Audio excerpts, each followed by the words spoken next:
ছাপ্পার অভিযোগ তৃণমূলের বিরুদ্ধে এনে শুরু জোর তর্ক বিতর্ক। বহরমপুর লোকসভার 48 এবং 49 নম্বর বুথ ছাপ্পার অভিযোগে সরগরম। বহরমপুর লোকসভা বড়ুয়া বিধানসভা 48 এবং 49 নম্বর বুথ বদুয়া গ্রামে ছাপ্পার অভিযোগ তৃণমূলের বিরুদ্ধে। না, আমরা বলছি যে যার ভোট সে মারবে, তারা বলছেন না ভোট আমরা মেরে নেবো।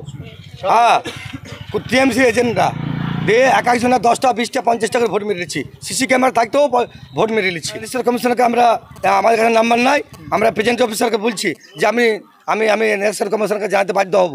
কোন দল করেন? আমি সিপিএম দল করি। আপনাদের দলকে জানিয়েছেন? আমার দলকে জানিয়েছি, আমি ছিলাম না, আমি এখানে এলাম, বেরে এলাম, আমাকে বাই করে দিলি পুলিশে, আমি বেরিয়ে নিলাম। আপনি এজেন্ট ছিলেন? এজেন্ট ছিলাম।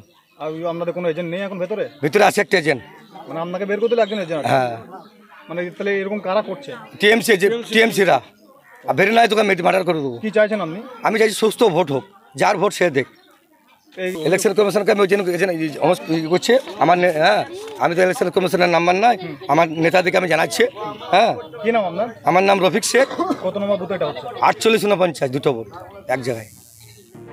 অথচ তৃণমূলের গলায় নির্বিকার সাফাই। তৃণমূল ওইরকম দল নয়, তৃণমূল হচ্ছে সুস্থ দল। তৃণমূল কোনোদিন কোনো এজেন্টকে বের করে দেবে, ছাপ্পা ভোট মেরে ওরকম কোনো সমস্যা নাই। কারণ হচ্ছে যে তাই সমস্যা থাকে, ইলেকশন কমিশনের সিসিটিভি দেওয়া আছে, লাইভ দেখছে, তাহলে সেখানে দেখবে। আর গ্রামের এলাকার মানুষ বলবে, এলাকার মানুষ ভোট দিচ্ছে মন খুলে। কারণ হচ্ছে এইটাই, মানে তৃণমূলের উন্নয়ন দেখে, যে উন্নয়নের ডালি ভরা উন্নয়ন, তৃণমূল সরকারের উন্নয়ন দেখে ভোট দিচ্ছে। ছাপ্পা মারার কোনো রকম সিস্টেম নেই। ওরা ভোট করছে, তার জন্য স্পটে লোক আছে, পাবলিক আছে। পাবলিক বলবে ওদেরকে মারধর ধরবো করেছে নাকি। তা এখানে অনেক পাবলিক আছে, বা গ্রামে অনেক মানুষ আছে, 15,000 লোকের বাস, তারা বলবে যে ওদেরকে মারধর করেছে নাকি। ওরা যে কেউ মিথ্যা অভিযোগ দিচ্ছে, মিথ্যা কেউ যদি নিজেকে মেখে নেয়, সে দায়িত্ব কেউ হতে পারে না। কি নাম আপনার? আমার নাম শামিদুল শেখ।